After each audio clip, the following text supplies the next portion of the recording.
Hello there, how are you doing? Welcome to another episode of our conversations. My name is Ondiro Oganga. I am a business journalist by profession and a digital content creator. I love coming on here talking to you guys about Black people, Africans, our empowerment, and how we can rise up and take our rightful place at the global stage. You can connect with me on social media at Ondiro Oganga, or come over to my YouTube channel at Ondiro Oganga, where I profile Africa through people, politics, and culture. Now, to today's video, ECOWAS has said they're going to kick out Niger from the West African bloc.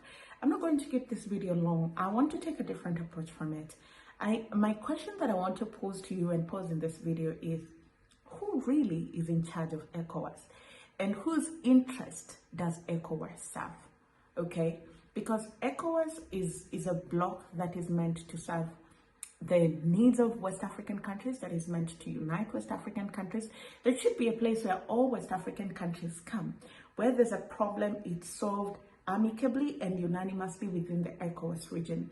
When did this dictator sort of move? Where did it come from? You know, where did that demigod status of saying we are going to expel you come from? You know, what were the merits? What were the merits to decide that they're going to expel Niger, and at what cost? I'll tell you what I think. I think that this is France. This is France. And this is the second phase of neo-colonialism that we're seeing, that divide and conquer, where a bloc that is supposed to be united to stand together, even in the face of conflict, in the face of adversity, is beginning to break away, is beginning to disintegrate, is beginning to make radical decisions. And you know what? It makes it very easy for these people to come back in again. Because who was the most aggrieved person when the coup in Niger happened? France. Let me take you back. In June, I think in June, President Mohamed Bazoum was ousted from power by the military junta.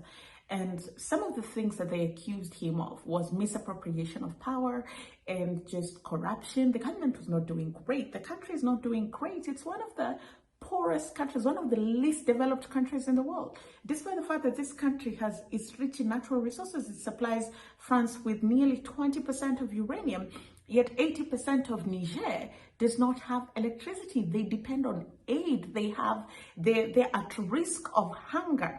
So what part of this country under Mohamed Bazoum was going so great that the military coup is so grave?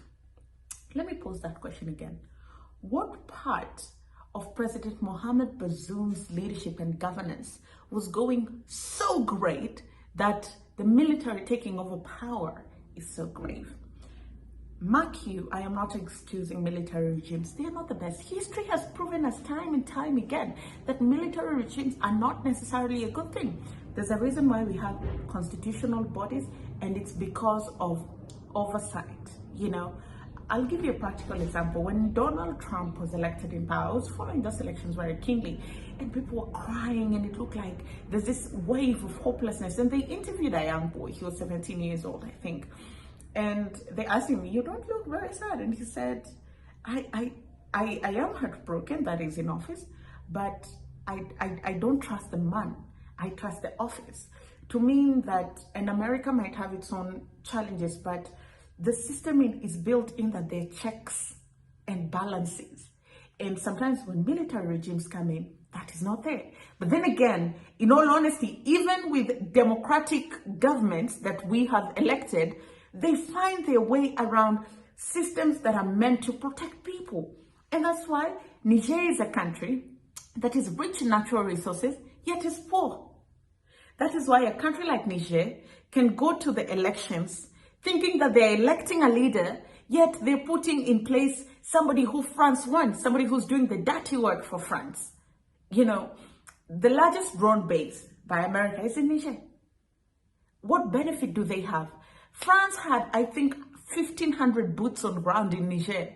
For what? For what? And all these are not allegations, it's facts, it's out there. There was a time both Algeria and Egypt said they're calling for peace in Niger because France asked if they could use their airspace to launch a military attack on Niger, a sovereign territory. Knowing all these things, Many of these ECOWAS countries have suffered under the iron fist of France. They know what La France Afrique is, you know. They know. And instead of standing in solidarity with not just Niger, but Mali, Burkina Faso, Guinea, they've begun by expelling Niger. To mean that the next time that France or America or the UK says we don't like this person, they're going to be expelled and expelled and expelled. There was a time, even before this threat of expulsion, they had threatened military intervention. And it took Mali, Burkina Faso, Guinea coming out and saying, you touch one of us, you touch all of us. Because my brothers, you know exactly what we're trying to do. We're trying to liberate ourselves. We're trying to fight for our own independence. We want to control our own resources. We want our money to remain here in our central banks. We want to stop paying France for the infrastructure that they built during the colonial era, that we still have to pay for it to this very present day. We want to stop receiving aid from France, which is technically our money, that comes with conditionalities. What part of that is so hard to understand?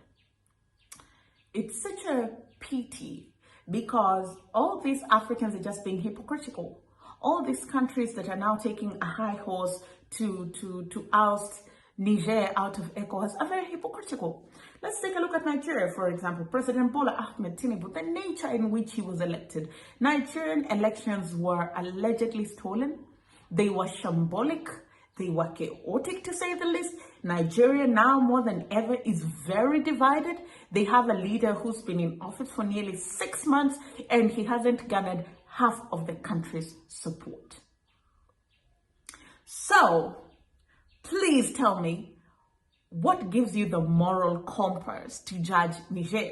The people of Niger were actually celebrating when the coup happened. So what is your problem? You know, what is your problem? Let's take a look at Ghana. The economy tumbled. The economy tumbled.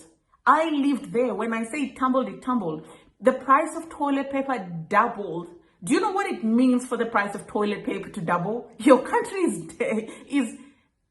you've hit rock bottom. You've really hit rock bottom if the price of toilet paper doubles in your country. That happened.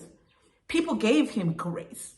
But this country is then, because there's an outsider who's pulling the strings and controlling and deciding what happens here, what happens there, it's a case of isolating Niger, making an example out of Niger so that Burkina Faso, Mali, Guinea can fall in line. Because now they will know that going against France has repercussions. It's the same strategy that America uses. If you go against them, look at Uganda, they've frozen them out on every form of funding. And that, my friends, is the reality of West Africa. ECOWAS is not just ECOWAS. ECOWAS is France's puppet. You might disagree, you might agree, but the facts are right in front of you. Make whatever you think out of them. But for me, I just don't think that it makes any sense for ECOWAS to be expelling one of its members, particularly because of how fragmented the region is. It doesn't even make sense. If anything, there should be the people trying to find dialogue, trying to find a way forward, trying to work with the military so that there can be a transition government in place. This move is too radical. It's not ECOWAS. I refuse. Let me know what you think in the comment section. Like this video, share it with a friend, and follow me on social media at Ondiro Oganga. You can come over to my YouTube channel at Ondiro Oganga, where I profile Africa through people, politics, and culture. I'll see you again next time.